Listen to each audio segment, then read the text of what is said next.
During Christmas dinner, my son-in-law boldly declared, "My father-in-law is a penniless old man who doesn't deserve this holiday." Everyone burst out laughing, thinking it was a joke. But I stood up and showed the document for one Nadler's inheritance, which will now never go to him. His face turned pale. Guests froze in shock. This betrayal won't go unpunished. The consequences will be devastating. Before continuing, subscribe to the channel and write in the comments what time it is in your region right now. Before continuing, subscribe to the channel and write in the comments what time it is in your region right now. The champagne glass in Trent's hand caught the light from the crystal chandelier as he stood up at my dining table, and I knew, the way you know a storm is coming when the air goes still, that something bad was about to happen. "A toast," my son-in-law announced, his voice carrying that particular blend of charm and arrogance he'd perfected over 8 years of marriage to my daughter. The 14 guests around my table turned to him, faces bright with holiday cheer and expensive wine. I'd spent $104 on this Christmas Eve dinner. Prime rib, imported champagne, hand-carved decorations that took me 3 days to arrange throughout the house at 1847 Cedar Ridge Drive. Trent's smile widened, the kind of smile a shark might wear if sharks bothered with social niceties. "I want to thank my father-in-law, Harold Lombard, for hosting us in this beautiful home." He gestured around my living room with exaggerated appreciation. Several guests nodded approvingly, though I should clarify something for those who don't know the full story. My hand tightened around my own glass. Across the table, my daughter Heather studied her plate like it contained the secrets of the universe. "My father-in-law here is what you might call a broke old man who doesn't deserve this holiday celebration." Trent's voice dripped with mock sympathy. "Good thing we're gracious enough to let him stay in what's practically our house at this point." The laughter started immediately, loud, raucous, the kind that fills a room and pushes out everything else. I watched their faces. Trent's sales manager buddy from the Toyota dealership, his poker night friends, Heather's country club acquaintances. They were eating it up. One woman actually wiped tears from her eyes. "Trent," I said quietly, but my voice disappeared under the noise. "Honestly, Harold," Trent continued, riding the wave of approval, "you should be thanking us for putting up with you. What would you do without us? Sit in that garage of yours, playing with old car parts." More laughter. Someone clinked their glass in agreement. I looked at Heather, really looked at her. My daughter, the girl who used to climb into my lap at the auto shop, smelling of motor oil and asking 1,000 questions about how engines worked. The woman who now wore a $300 necklace. I didn't remember buying her and couldn't meet my eyes. She didn't say a word, just took a long sip of wine and stared somewhere over my left shoulder. That's when something inside me went very, very cold. Not angry cold, calculating cold.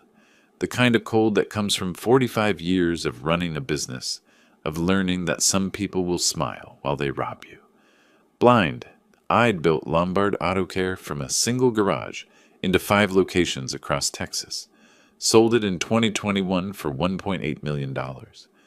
Not bad for a kid who started out changing oil in his father's driveway. I'd thought the money would secure my daughter's future.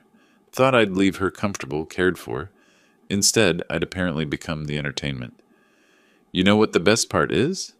Trent was on a roll now, working the crowd. "Harold here thinks he's being generous, letting us live here. Like he's doing us some big favor. Meanwhile, that's enough." I stood up. My chair scraped against the hardwood floor, cutting through the laughter like a blade. The room went quiet. Not peaceful quiet. Uncomfortable quiet. Trent's smile flickered but held. "Oh, come on, Harold. Can't take a joke?" I could feel everyone watching me, the weight of their judgment, their pity, their amusement. I was 67 years old. I'd buried a business, a marriage, a lifetime of careful planning, and this is what I got. Mockery in my own home from a man who'd never built anything in his life except an impressive collection of excuses. "Excuse me," I said, setting down my glass with careful precision. "I need some air." I walked through my kitchen, past the catering dishes I'd ordered special from that place on South Congress, past the custom cake that cost $180. I could hear Trent behind me, voice lower now, probably explaining to his audience that the old man was sensitive, that I couldn't handle the truth. The garage door closed behind me with a solid click. My sanctuary. the place where I'd spent the last 3 years restoring a 1957 Chevrolet Bel Air to cherry condition. The car sat there, partially assembled, chrome gleaming under the fluorescent lights. Patient. Waiting. I leaned against my workbench, hands flat on the cold metal surface. The sound of laughter drifted through the walls. Muffled now. Distant. You work your whole life to build something. You sacrifice. You plan. You think you're securing a future for the people you love. And then one day you realize they're not planning for a future with you. They're planning for a future after you. I pulled out my phone, opened my banking app. $847,000 in liquid assets. $490,000 in home equity. Investment accounts. Bonds. The kind of portfolio that takes decades to build and a single generation to destroy. Trent thought I was broke. Thought I was pathetic. Thought this was his house. I looked at my Chevrolet, half restored, half broken, kind of like me, I suppose. The difference was, I knew how to fix cars, knew exactly which parts to replace, which systems needed overhaul, which components were beyond saving. People weren't so different from engines, really. Apply the right pressure in the right places, and you could make anything run, or stop running entirely. The laughter continued inside. I stayed in the garage, thinking. Planning. 45 years of business strategy doesn't disappear just because you retire. You don't forget how to read people, how to anticipate moves, how to protect what's yours. By the time I walked back into that house, I knew exactly what I was going to do, and Trent Stewart had no idea what was coming. I stood in the garage for another 10 minutes, letting the cold December air clear my head. The muffled party sounds continued inside. My own home turned into a venue for my humiliation. My mind moved backward, searching for when everything shifted. 3 years ago, Heather and Trent had shown up at my door with practiced smiles. "Dad, we need to talk about your living situation," she'd said. "This big house, all alone. What if something happens?"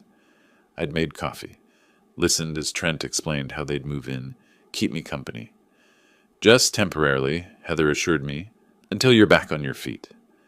That was the first mistake, not recognizing a con wrapped in family concern. 6 months later came the second mistake. Heather asked to use my credit card for groceries. Just easier than juggling multiple cards. I'd handed it over, trusted her. I walked to my filing cabinet, pulled out the folder I'd been reviewing. Ate $200 in 3 months. High-end restaurants, online purchases, a fishing trip to Cabo. I definitely didn't take. The statements told a different story than the one Heather had been telling me. I thought about Trent 8 years ago. Charming, maybe too smooth. But Heather had been happy. I'd watched him propose at my auto shop, said he wanted to honor my life's work. I'd been touched. The wedding cost me $35,000. I'd paid gladly. When had the charm curdled into contempt? 18 months ago. I'd mentioned selling the house, moving to a smaller place downtown. Trent's fork had frozen. Heather went pale. They'd exchanged a panicked look before Trent recovered with that smile. "Don't be crazy, Harold. This house is perfect. Besides, where would we go? We've built our life here." Their life, in my house, on my dime. After that, I'd noticed things. The way Trent called it, our house. How he'd taken over the master closet, pushing my clothes to the guest room. How they made decisions, repainting, replacing furniture without asking. Like they already owned it. The garage door opened.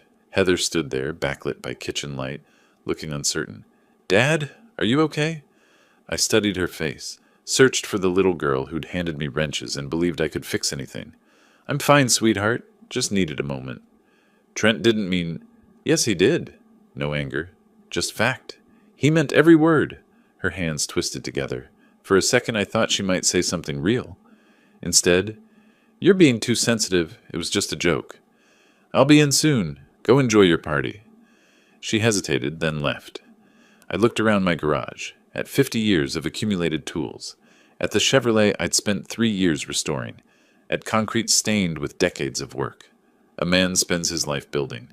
Sometimes he has to tear down what's broken before he can build again. I walked to my tool chest, opened the bottom drawer. Under shop rags was a manila folder. Trust documents. $1 million for Heather and Trent. Everything I'd worked for. I pulled it out, held it, Then I walked back into the dining room where 14 people were finishing dessert. Trent saw me first. His smile was triumphant. He thought he'd won. I set the folder on the table. "Trent," I said, voice carrying in the sudden quiet, "you're absolutely right." His smile widened. "I am a broke old man." I opened the folder, pulled out the trust documents, especially now. I held up the papers. Official seals, signatures, dated November 24th, 2024. This is a trust deed for $1 million, set up to transfer to you and Heather upon my death. Your inheritance. Trent's face cycled through confusion, recognition, horror. "Was," I repeated, past tense. Then I tore the documents in half. The sound cut through the silence.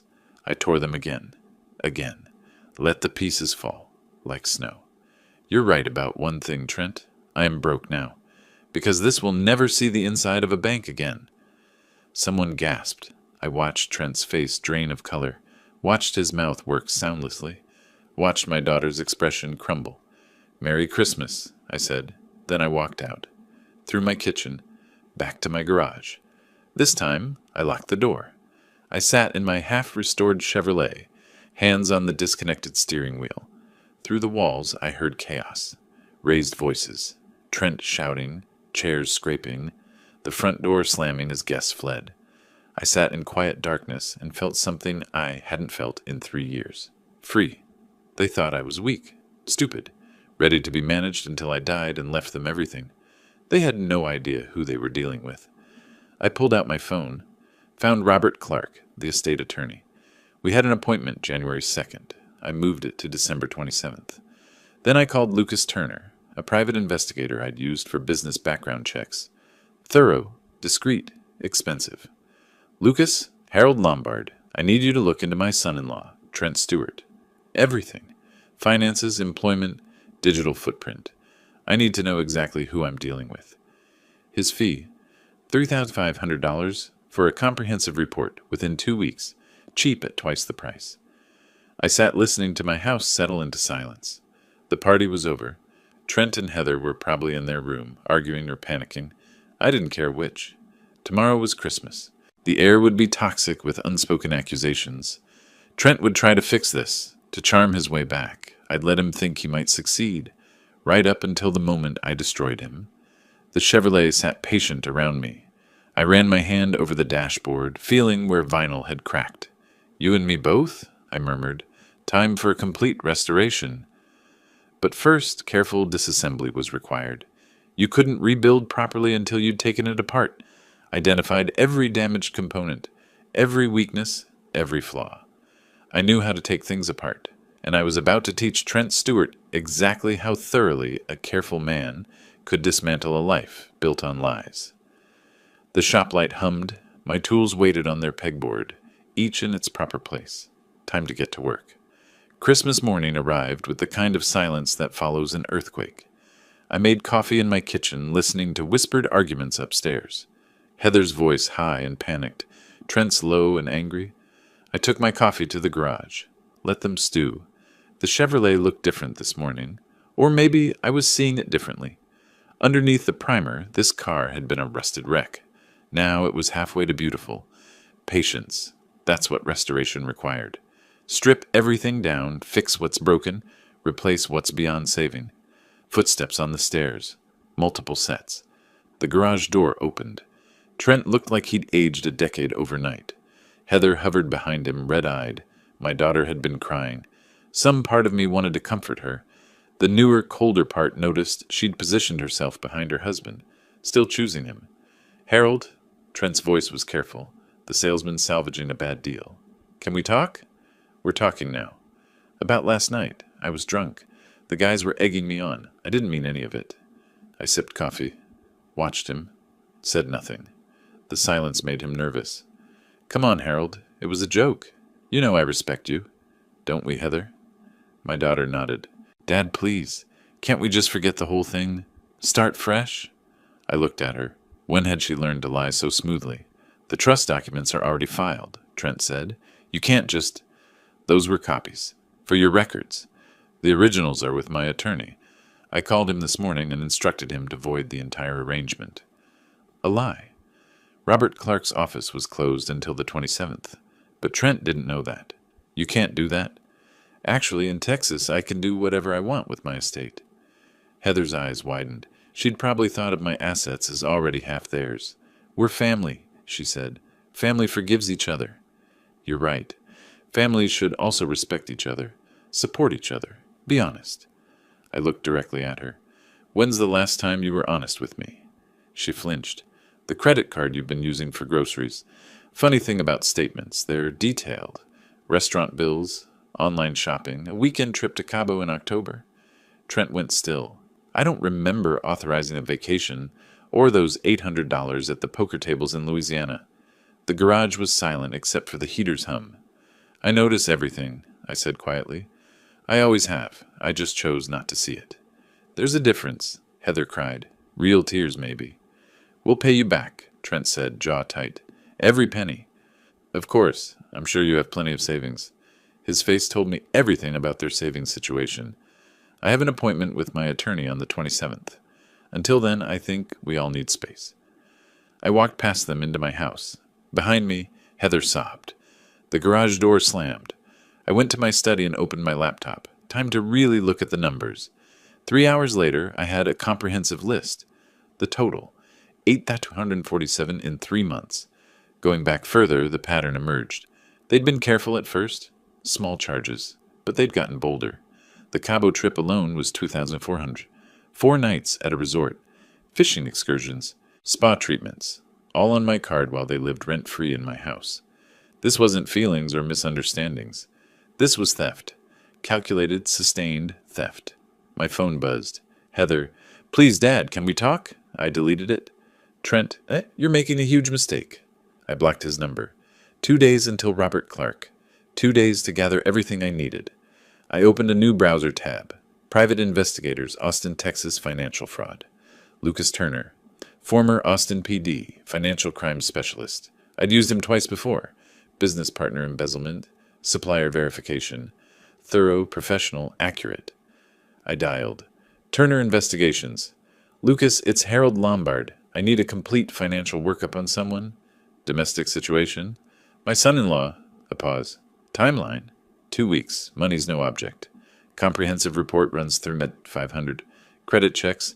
Public records. Employment verification. Perfect. When can you start?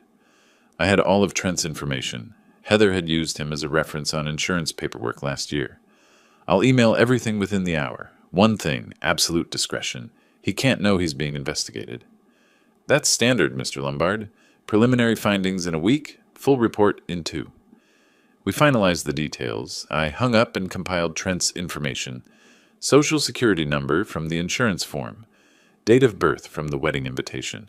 Current employment at the Toyota dealership. I hit send and sat back. The pieces were moving. The machinery engaged. In business, the best revenge wasn't impulsive. It was methodical. Identify the problem, gather data, develop strategy, execute with precision. Trent thought he was dealing with a broken old man. He had no idea he'd just walked into a trap that had been 45 years in the making. December 27th arrived cold and clear. I drove downtown to Robert Clark's office, 15th floor of a glass tower on Congress Avenue, the kind of place that charged $450 an hour and earned every penny. Robert appeared in the conference room, early 50s, silver hair, sharp-eyed. Harold, quite the Christmas you had. We sat. He opened a portfolio. First question. Are you serious about disinheriting your daughter? Completely. Even if she divorces Trent? I considered. Can the documents be structured with conditions? Absolutely. She receives nothing while married to Trent, but becomes eligible if she divorces him and meets certain criteria. What kind of criteria? Employment, financial responsibility, time-based vesting, whatever you want. That felt right, a path back if she chose it. And the house? You own it outright. You can do whatever you want. Can I evict them? Robert's expression grew cautious. They've established residency. You'd need proper procedures. Serve notice. File with the court. 30 to 60 days minimum. End of January at earliest. Fine. I could wait. The credit card charges, I said. Unauthorized use for personal expenses. Tell me about the arrangement, I explained.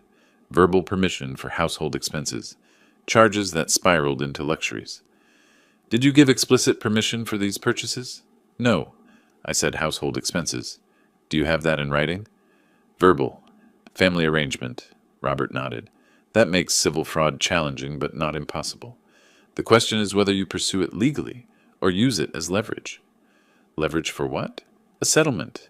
They agreed to move out quietly, sign away estate claims, repay charges. You agree not to pursue charges. Criminal charges. Could I actually press criminal charges? Possibly. Credit card fraud is a crime. But with family and verbal permission, it gets murky. However, he leaned forward, the threat is often more useful than the reality. People will do a lot to avoid fraud on their record. I absorbed this. Not just protection, leverage, control. I want to restructure my estate. New trust, new beneficiaries. And I want the house protected.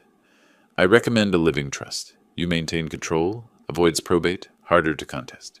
Perfect. How soon? Documents drafted by January 10th. Meet with a notary. 2 weeks total. Do it. We spent an hour on details. When we finished, Robert looked at me with respect. Most people can't bring themselves to cut off their kids. You seem very calm. This isn't about anger. It's about reality. My daughter made choices. Chose a manipulative husband over her father. Chose lies over honesty. Those choices have consequences. What if she changes? Then we'll deal with that when it happens. Until then, I protect what I built. I left, driving through afternoon traffic. My phone rang as I reached home. Unknown number. Mr. Lombard? Lucas Turner. Preliminary findings. Are you somewhere private? I stayed in the truck. Go ahead. Your son-in-law has $27,000 in credit card debt across 4 cards. Car loan on a 2023 Lexus. Balance $1,500. Combined monthly debt service around $1,200. Trent's salary was maybe $75,000. After taxes and debt, they had to be running negative every month. He missed 2 payments in November. Current now, but barely. They'd probably use my card to catch up. Employment shows 6 years at the dealership. Average performance. No promotions beyond cost of living raises. Anything else? He's been searching property listings. 500,000 to 600,000 range. Started in October. Expensive neighborhoods. My neighborhood. They're planning to buy?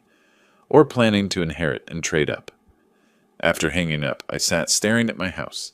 Every brick paid for with decades of hard work, and they'd mentally converted it into their nest egg. I thought about Trent's face when I tore those documents. The horror, yes, but underneath, rage. The rage of someone counting on money they thought was already theirs. That's when I understood. They weren't just waiting for me to die naturally. They were actively planning for it, budgeting around it, building a life that only worked if I wasn't in it. I worked until midnight. Texas eviction procedures, living trust structures, property law, civil fraud statutes.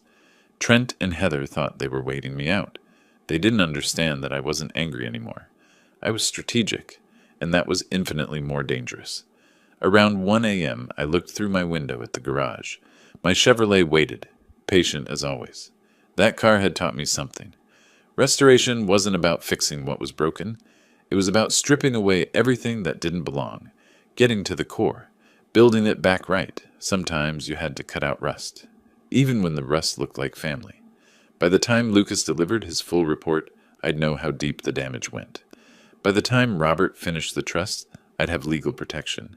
And by the time I was done, Trent and Heather would understand what it meant to underestimate a man who'd built an empire from nothing.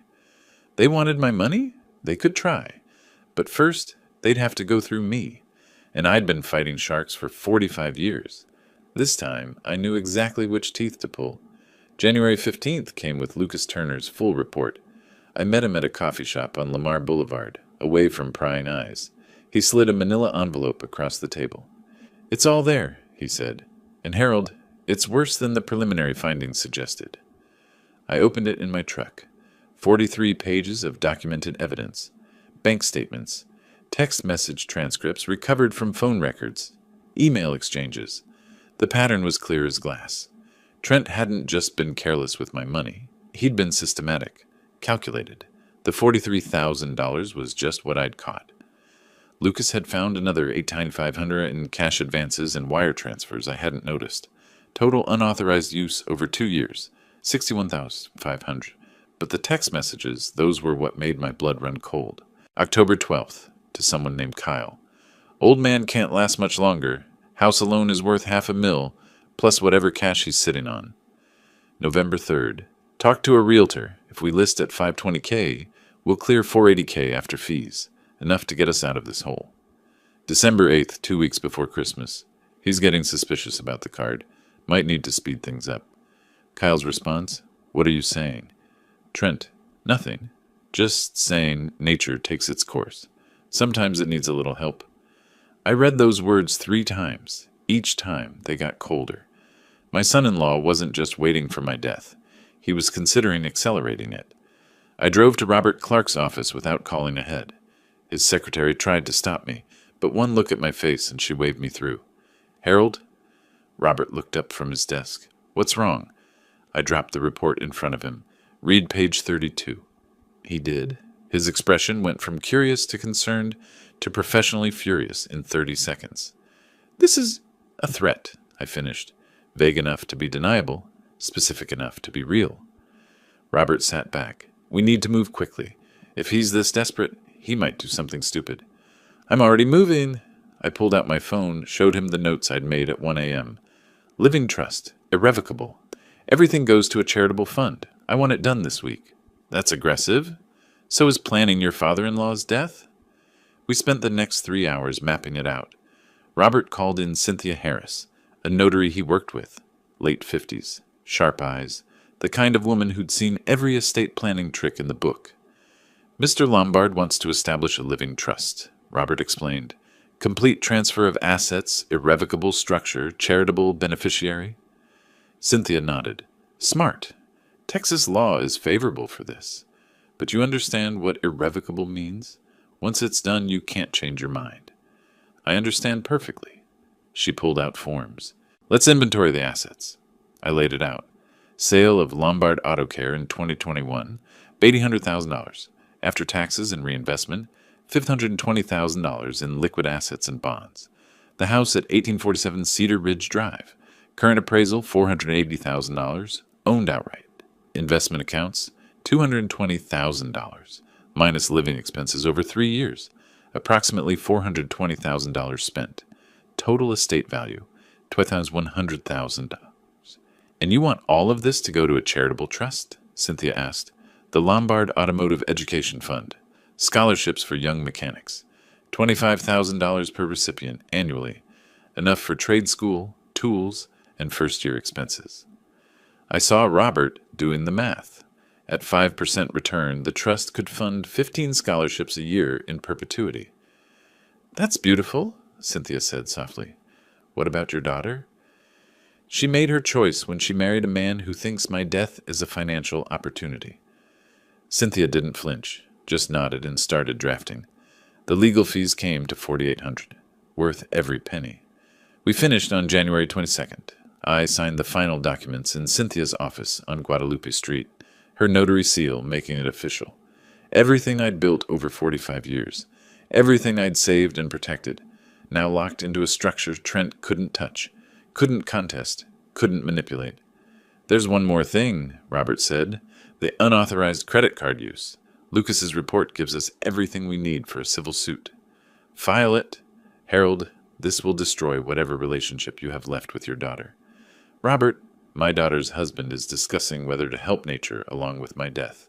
That relationship is already destroyed. I'm just making it official." He nodded. "I'll have the complaint filed by end of week. Trent Stewart, defendant. Amount, $43,000 in unauthorized charges, plus interest, plus attorney fees. We'll serve him mid-February." I drove home as the sun set over Austin. The house was dark when I arrived. Trent and Heather were out, probably spending money they didn't have at some restaurant I'd eventually pay for. I went to the garage. My Chevrolet was nearly complete now. The body was painted, the chrome polished, the interior restored. Just needed the engine work finished.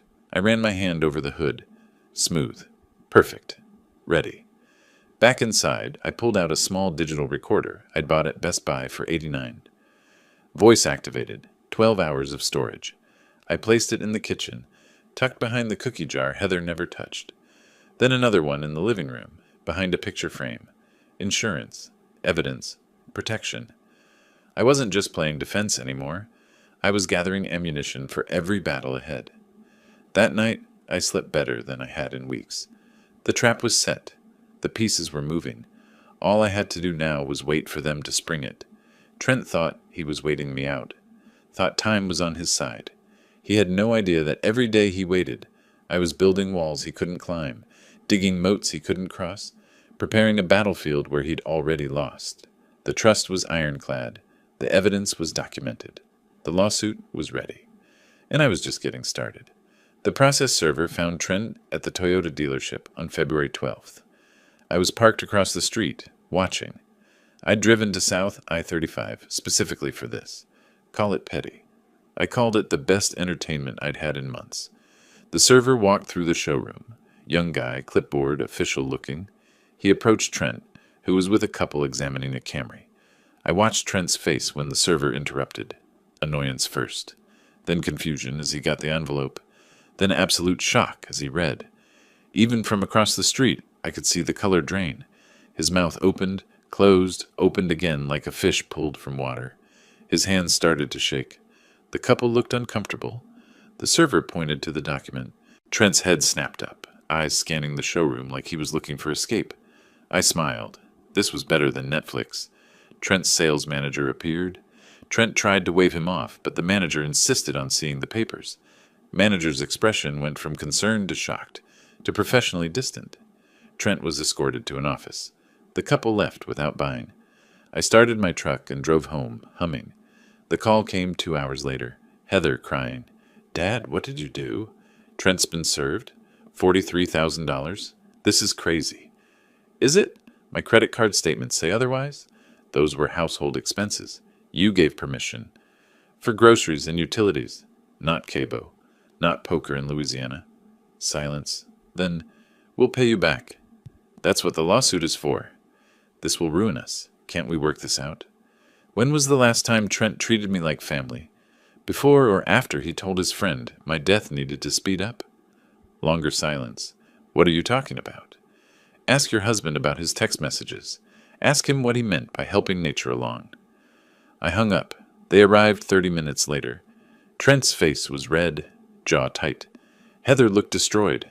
I opened the door. "Get inside." They followed me to the living room. I gestured to the couch. They sat. I remained standing. Trent tried to speak. "Harold, this is—" "Shut up." His mouth snapped closed. "I talk. You listen." I pulled out a folder, copies of everything, credit card statements, Lucas's report, the text messages. I laid them on the coffee table, watching Trent's face cycle through denial, recognition, panic. $43,000. That's what I initially caught. The real number, $61,500. "It wasn't theft," Trent said, voice strangled. "You gave us access. For household expenses, not funding your lifestyle while you wait for me to die so you can sell my house." Heather gasped. "Dad, we weren't—" I picked up the text printout. Read it aloud. Every word, Kyle's question, Trent's response about helping nature along. I watched my daughter's face, watched realization creep in. Her eyes went to Trent, searching for denial. He couldn't meet her gaze. "Here's what happens," I continued. "The lawsuit proceeds unless you agree to payment. $43,000 plus $6,000 legal fees. $49,200 total. In writing, notarized." "We can't afford that," Trent said, voice small. "Then you shouldn't have stolen it." I pulled out another document. "As of today, 0 access to my accounts. Everything locked." Trent's hand trembled, reaching for the papers again. "You can't do this," he said without conviction. "I already have." I looked at Heather. "I've restructured my estate. No inheritance. Everything goes to charity when I die." Heather's face crumpled. "Daddy, please." "Don't. You stood by while he mocked me. You knew about the charges. You chose him." My voice stayed level. "These are consequences." Trent stood suddenly, knocking papers to the floor. "This is revenge. You're a bitter old man." "Sit down." He sat. "You're right. This is revenge. But it's calculated, it's documented, it's legal, and it's just beginning. I walked to the door, opened it. 48 hours. Sign the payment agreement or we go to court. Either way, you pay every penny. Now get out. They left. Heather sobbing. Trent's face grayish pale. I closed the door and stood listening to their car drive away. Then I went to the garage, sat in my Chevrolet, and laughed. Not cruel, just satisfied. The look on Trent's face when he'd read those texts, the way his hands shook, the way Heather's eyes widened, realizing what her husband had been planning. Justice wasn't abstract. It was Trent Stewart's face, draining of color, as he understood the broke old man had outmaneuvered him. I texted Robert, "They're served, now we wait." His response, "Let me know if they agree. If not, we file for court." I looked around my garage, at my tools, at my Chevrolet, at the life I'd built. They thought I was broke, weak, their ticket to easy money. Now they knew different, and this was just the first strike. I still had the eviction notice prepared, still had moves they couldn't see coming. Trent had wanted to know how long the old man would last. Turned out, a lot longer than him. I whistled as I went inside to make dinner. For the first time in months, I had an appetite. Revenge tasted pretty sweet. March 1st arrived with clear skies and cold determination. I'd scheduled the eviction notice delivery for exactly 9 a.m. I watched from my study window as the process server approached. Same young guy who'd served Trent before. He was getting good at this. Trent opened the door in his work clothes, coffee in hand. I saw his face change as he recognized the server, saw the mug nearly slip as he took the envelope. He stormed back inside, calling for Heather. I gave them 30 minutes before I walked downstairs. Found them at the kitchen table, the eviction notice spread between them like a death sentence. 30 days, Trent said when he saw me, his voice shaking. You're giving us 30 days to leave? That's what the notice says.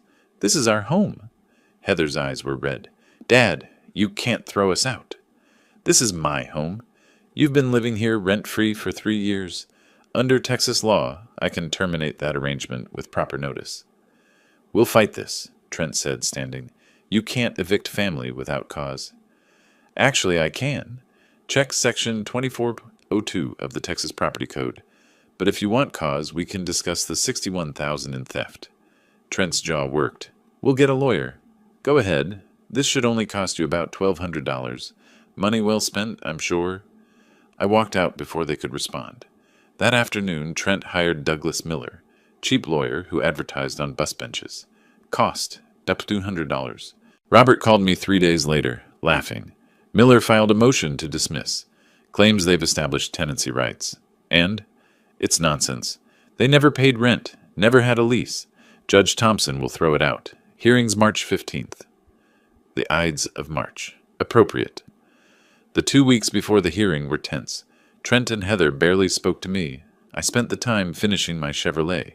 The engine was finally complete, every cylinder firing perfectly. I took it for test drives, letting Trent and Heather hear that engine roar. The hearing took place downtown. Small claims court, nothing dramatic. Just legal efficiency. Judge Thompson, 60s, no-nonsense, reading glasses on a chain, looked over the motions for 3 minutes. Mr. Miller, your clients claim tenancy rights? Yes, Your Honor. They've lived at the property continuously for 3 years. Did they pay rent? Well, no, but... Did they have a written lease agreement? No, Your Honor, but... Did they contribute to property taxes, insurance, or maintenance? Miller hesitated. Not formally, but... Then they're not tenants. They're guests who've overstayed their welcome. Mr. Clark? Robert stood. Your Honor, the property owner provided gracious accommodations under the understanding it was temporary. That arrangement is now terminated. Motion to dismiss denied. Eviction notice stands. Defendants have until April 1st to vacate.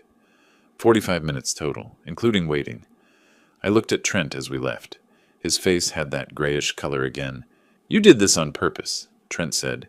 You planned all of it. Of course I did. You think I built 5 auto shops by being stupid? You're destroying us. No, Trent. I'm just stopping you from destroying me. Heather grabbed my arm. Daddy, please. Where are we supposed to go? I looked at my daughter. She was 35 years old. 7 years not working, living in my house while her husband planned my death. That's not my problem anymore, Heather. You made your choices. Live with them. The next 2 weeks were strange. They moved through the house like ghosts, packing boxes. I helped with nothing. On March 30th, Trent rented a moving truck. The apartment they'd found was off Runberg Lane, North Austin.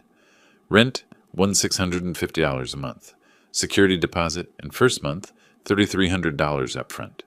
They'd borrowed from Heather's inheritance, about $5,000 she'd been saving. April 1st, moving day. I sat in my garage working on the Chevrolet while they loaded. Heard Trent swearing, furniture scraping, Heather crying. Around 3 p.m., Trent appeared in the garage doorway. "We're done."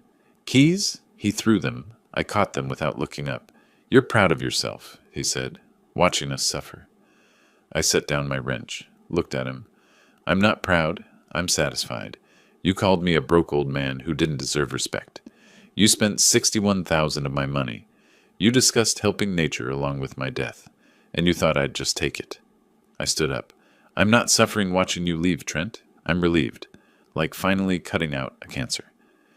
He looked like he wanted to hit me, but he just turned and walked away. 5 minutes later, I heard the truck start, drive away. I walked through my house, empty rooms, quiet, clean, mine again. I poured myself a bourbon and called Robert. "They're out." "Good. How do you feel?" "Like I just took out 40 years of trash?" He laughed. "One more thing. You asked me to mention the lawsuit details to Tom Richards. You sure?" Tom Richards, owner of the Toyota dealership, also Robert's client. "I'm sure. Purely factual conversation, of course." "Of course. I'll schedule a meeting next week." I hung up and smiled. The eviction was just Move 2. Move 3 was already in motion. May came with thunderstorms and consequences. I was in my garage, polishing the Chevrolet's chrome trim, when Robert called. "It's done. Trent's out at the dealership." I set down my polishing cloth. "How?" "Had a meeting with Tom yesterday about his estate updates. Mentioned purely in passing that I was handling an interesting case. Financial fraud between family members. The son-in-law who'd stolen $61,000 from his father-in-law using credit cards. Tom asked if this was public record. I said it would be soon. Court filings are public." "And?" "Tom's a smart guy. He put 2 and 2 together. Called his HR this morning. They found cause, operational restructuring." Trent was let go at 10 a.m. I should have felt triumph. Instead, I just felt tired. This was necessary, but it wasn't pleasant. "How much severance?" 2 weeks, standard. 2 weeks pay for Trent, maybe $2,500 after taxes, and now no job. I hung up and went back to my car, but the satisfaction wasn't there anymore, just cold necessity. The call came 3 hours later. Heather, hysterical. "What did you do?" "Trent lost his job. They said operational restructuring, but he knows it was you. How are we supposed to pay the settlement now? How are we supposed to live?" Heather, "No, you've taken everything. The house, his job, our future. When does it stop?"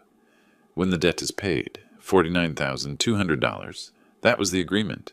We can't pay that without his job." "Then he should have thought of that before stealing from me."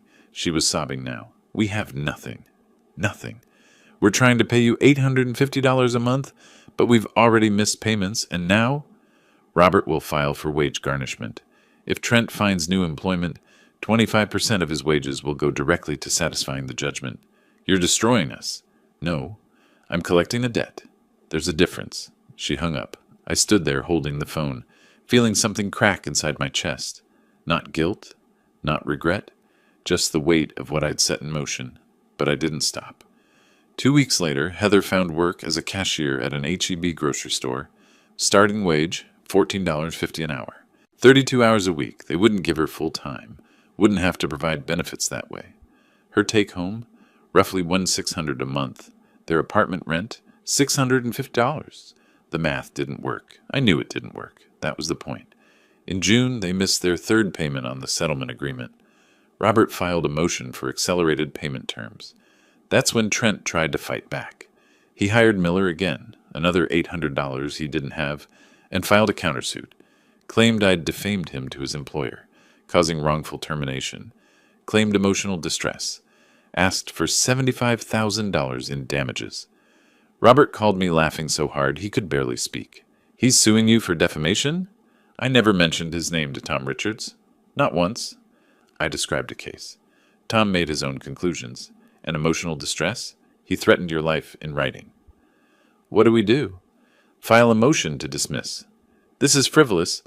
It'll cost Trent another $1,000 in court fees when it fails, and Miller's probably charging him by the hour now. The motion hearing happened in July. Different judge this time, Judge Martinez, younger, sharp. She read Miller's filing, read Robert's response, looked at Trent with something like pity. Mr. Stewart, do you have any evidence that Mr. Clark mentioned your name specifically to Mr. Richards? Well, no, but the timing. Circumstantial. Do you have evidence that Mr. Lombard instructed Mr. Clark to defame you? It's obvious that. Evidence, Mr. Stewart, not speculation. Trent had nothing. Miller fumbled through his notes, found nothing. Motion to dismiss, granted. Mr. Stewart, I'm awarding legal costs to the defendant. You owe Mr. Lombard an additional $2,400 in attorney fees. File frivolous suits again, and I'll consider sanctions. Trent turned red, then white, then red again. Stood up so fast his chair fell over. This is rigged.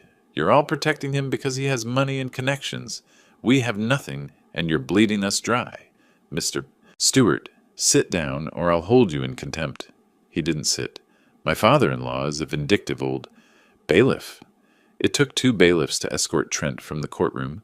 I watched him go, watched Miller hurrying after him, probably already calculating how to bill for this disaster. Robert touched my arm. You okay? Yeah, just tired. He's desperate. Desperate people do stupid things. I know. We walked out of the courthouse into July heat. I drove home thinking about Trent's face. Not scared anymore. Angry. Cornered. That night, I got a call from my alarm company. Motion detected at my house. I pulled up the security feed on my phone. Trent. In my driveway. Staring at my windows. I called the police. Gave them my address. Described the situation. Restraining order violation. I'd filed one after the courtroom outburst. 2 patrol cars arrived within 10 minutes. I watched on my phone as they approached Trent. Talked to him. Checked his ID. He left without incident. But the message was clear. He wasn't done fighting. Neither was I. I checked my locks, set all the alarms, and went to my garage. My Chevrolet gleamed under the lights. Fully restored now. Perfect paint. Perfect chrome. Engine purring like a dream. I'd taken something broken and made it whole again. Now I just had to finish dealing with the rust. I texted Robert. He showed up at my house tonight. Police came. Escalate the wage garnishment. I want payment starting the day he finds new work. His response. Already on it. And Harold? Watch your back. He's unraveling. I looked at my phone, at the security footage of Trent standing in my driveway, fists clenched.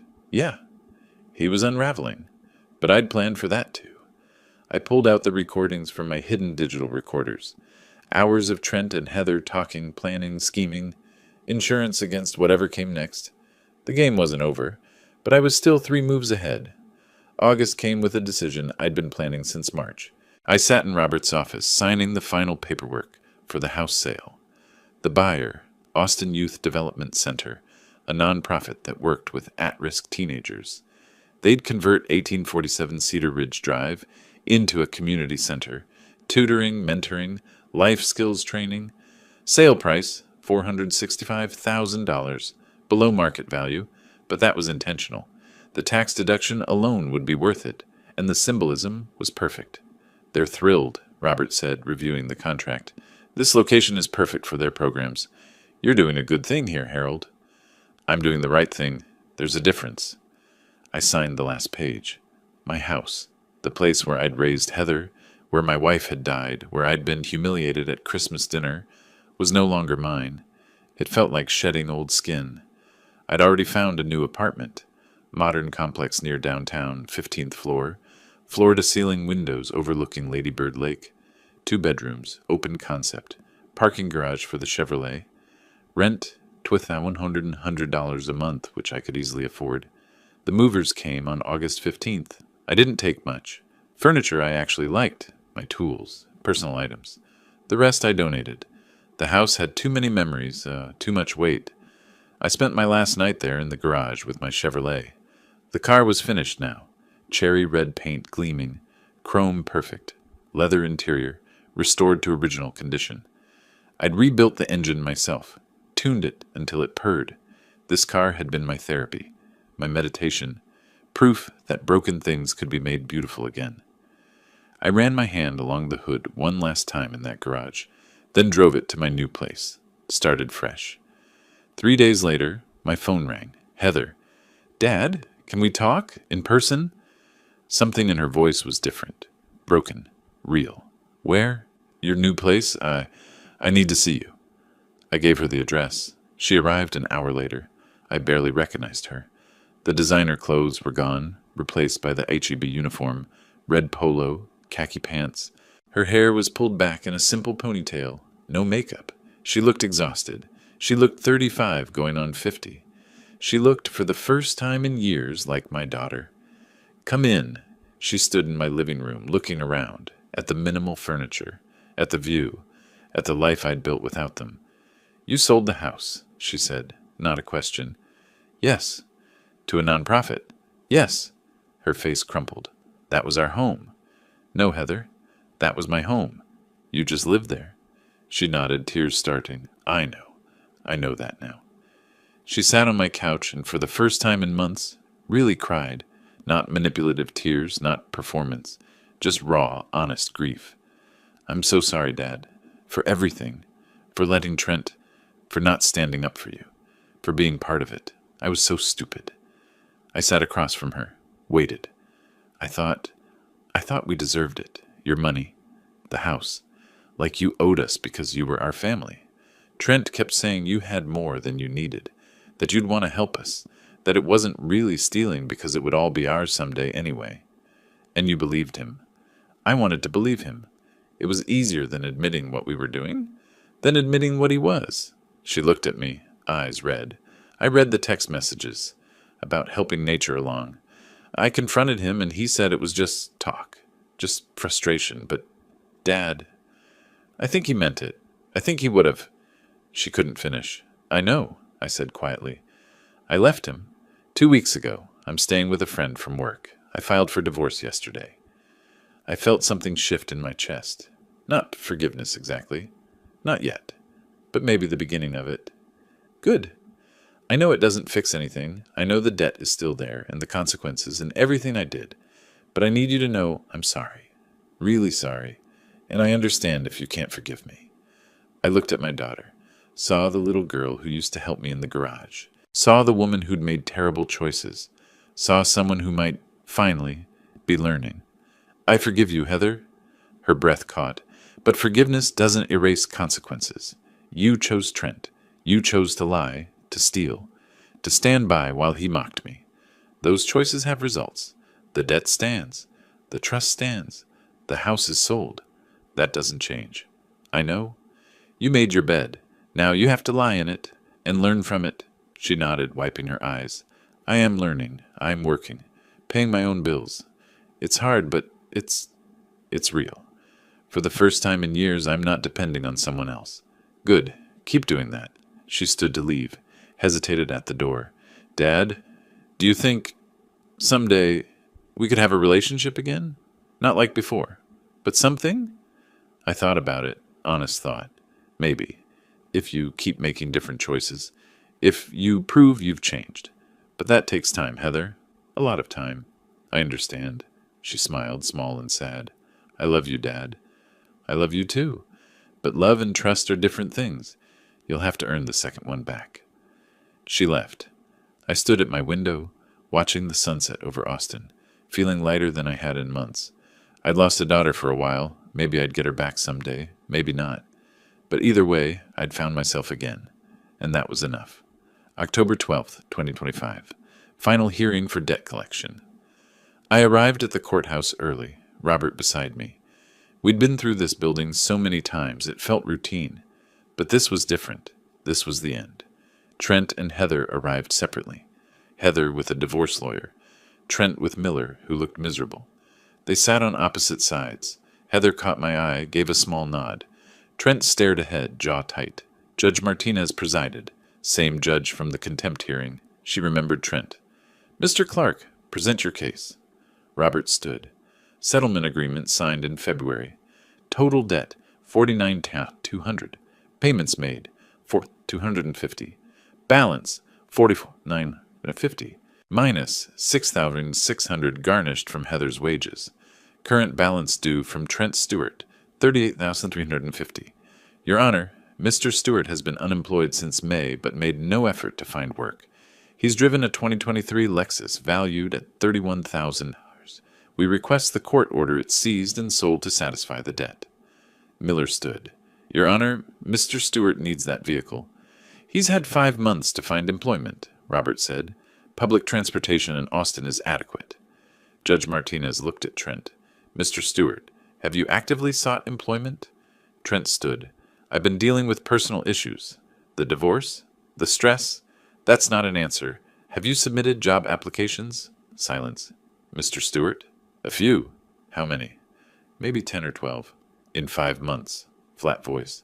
Motion granted. The Lexus will be seized and sold. Proceeds toward the debt. Remaining balance subject to ongoing garnishment.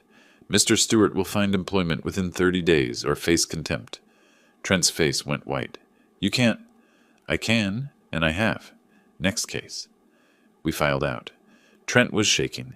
I walked past without a word, but Trent wasn't done. This is all your fault. He turned on me in the hallway. You destroyed my life. You took everything.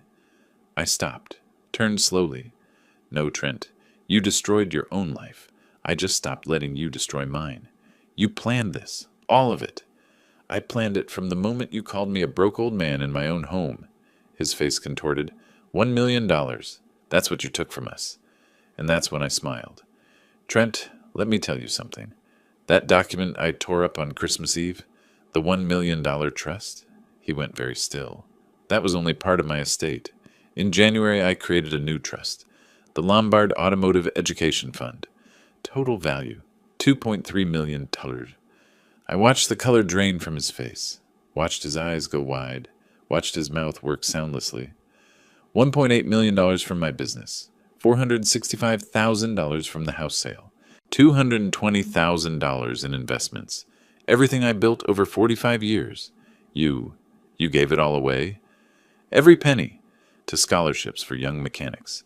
15 students a year, $25,000 each. Kids who actually want to work to build something, people who deserve it. Trent's knees buckled. Miller caught him. That money was supposed to be ours, Trent whispered. You were supposed to show me respect.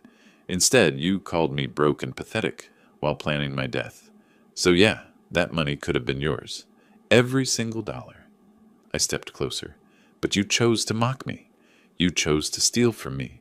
You chose to discuss helping nature along. And now that $2.3 million will help people who'll never know your name, who'll never know what you could have had if you'd just been decent. His face had gone gray, the same color as Christmas night. 10 months of planning, and it all came back to this moment. Full circle. You're going to die alone, Trent said, voice breaking. A bitter old man. Wrong. My legacy is 15 mechanics a year, learning their trade. That's more family than you ever were. I turned to leave. Harold, Heather's voice. She stood nearby, divorce papers under her arm. Thank you. For what? For not giving up on me? For forgiving me, even though I don't deserve it? You're welcome. Now go build a real life. She nodded, walked away. Different direction from Trent. Robert and I left the courthouse. October air was crisp, clear. How do you feel? Robert asked. Satisfied, complete, ready to move on. What's next? I'm thinking of volunteering, maybe mentor some of those scholarship kids. Teach them about business, about integrity. He laughed. I think you'd be good at that. I drove home in my Chevrolet, engine rumbling smooth, paint gleaming red in afternoon sun. 10 months of restoration complete. My phone buzzed. Text from Cynthia Harris. First scholarship awarded yesterday.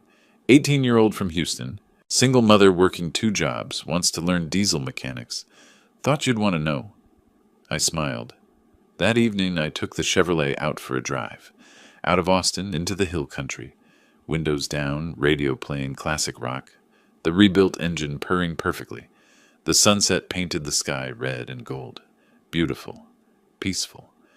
I thought about Trent's face when I told him about the $2.3 million, the absolute devastation, the realization of everything he'd lost through his own choices.